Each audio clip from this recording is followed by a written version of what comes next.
ഏതെങ്കിലും ഒരു വാപ്പ തന്റെ വീട്ടിൽ ചെന്നിട്ട് തന്റെ പൊന്നാര മക്കളെ വിളിച്ചിരുത്തിയിട്ട് അള്ളാഹുവിന്റെ സ്വർഗത്തെ കുറിച്ച് പറഞ്ഞു കൊടുക്കുക എന്നൊന്ന് കരുതുക.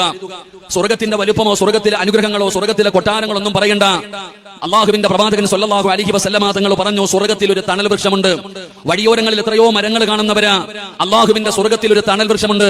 ആ ഒരു വൃക്ഷത്തിന്റെ ചുവട്ടിലൂടെ ഒരു മനുഷ്യന് വാഹനപ്പുറത്ത് സഞ്ചരിക്കുകയാ, നടക്കുകയല്ല.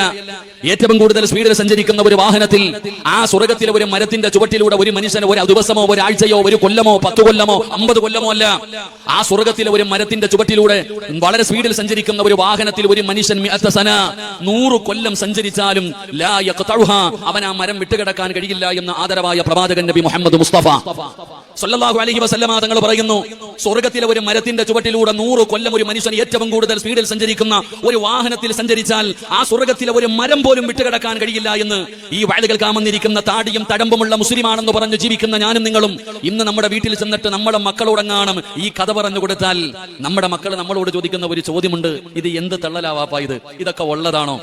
നിങ്ങൾ എന്തായി പറയുന്നത്?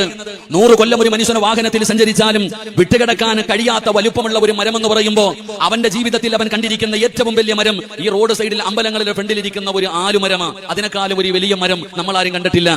അതാ ഞാൻ പറഞ്ഞത്, ഇന്നത്തെ കുട്ടികൾക്ക് അത് വിശ്വാസമില്ല.